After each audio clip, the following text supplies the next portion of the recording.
Hi guys, we are so excited because we are interviewing Ann Markley, the CEO of Tessa. Tessa is one of our favorite nonprofit organizations here in Colorado Springs. So Ann, can you just tell us, what is Tessa? Yeah. Well, thank you, first of all, so much for being here today and for highlighting Tessa. We really appreciate it. So for those of you that don't know, Tessa has been in Colorado Springs and in El Paso County for 46 years this year. Wow. And we serve victims of domestic violence, sexual assault, stalking, and human trafficking.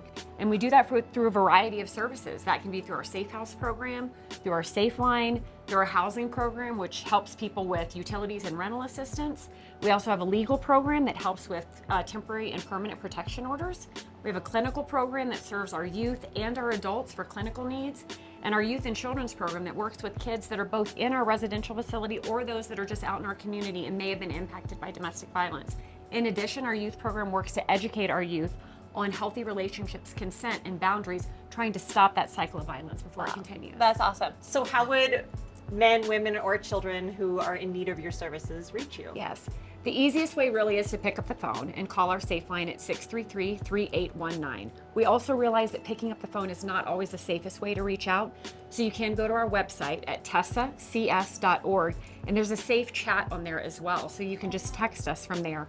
There is an escape on there as well, so if something becomes unsafe, you can immediately escape and nobody would know that you had been there.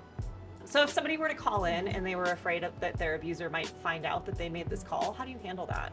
So the wonderful thing about Tessa is we are completely confidential. We are protected by a state statute of confidentiality in which we will share no information. We are mandated reporters of child abuse and neglect, but otherwise anyone that picks up the phone and calls, unless you give us the explicit written permission to be able to share with others, that includes law enforcement, that includes your mom, your dad, your friends. We speak to no one unless you tell us that we can do so. And so we are completely confidential.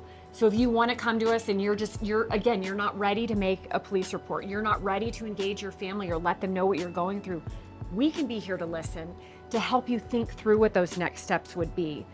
It's really important to know that you, as the survivor, are always in the driver's seat too. We don't tell you how to go about the next steps. Right. You've been controlled for so long. Yeah. How are we going to then come in and tell you what to do next? Right. So we give you the options, we lay those out in front of you, and then you get to decide what feels right for you in the moment. We safety plan, whatever that looks like, so that you can move that path forward into self-sufficiency. Wow, that's amazing. So for the general public, if they would want to just get involved in some way, donate, what's the best way of doing that? So again, the best way to do that is to visit our website. It tells you all the volunteer opportunities at any given time. Okay. Those are wide and far spread. Those can be things where we have college groups come in and just help to paint the building, help to do landscaping, whatever that looks like. We also have people that come in and work on a daily basis and do have that client interaction. How many calls do you get on a day typically? So it varies from day to day, but on average in a month, we receive 1,200 calls of individuals coming into our SAFELINE. Wow. Which is very extreme. And if you think about it, that's 1,200 people that have chosen to pick up the phone. Right. There are still so many people that choose not to reach out. Absolutely. And so that is just the population that we're reaching at this time. And so again, that is why it's so important for things like this, for you guys to be helping to spread the word, because we want people to know that they can pick up the phone and call. There is somebody on the other end of the line to believe you. Oftentimes we know it might have taken you 12 to 15 times to pick up the phone finally to call someone, to be able to do that. And we want to be that first voice to be able to help you navigate what that next path is. Yeah, that's amazing. Okay, so here is your goal. This is what we want you guys to do. Action steps for you as the viewer. You can like our page, you can like Tessa, like Summit Group, but more importantly, more than anything, share this video. The reason we want you to share this video is so awareness happens. So someone that is in a situation that is not okay, they know where they can call, where they can text, and where they can go for a safe place. So please share this video. The more you share, the more the conversation keeps going. Your friends, your neighbors.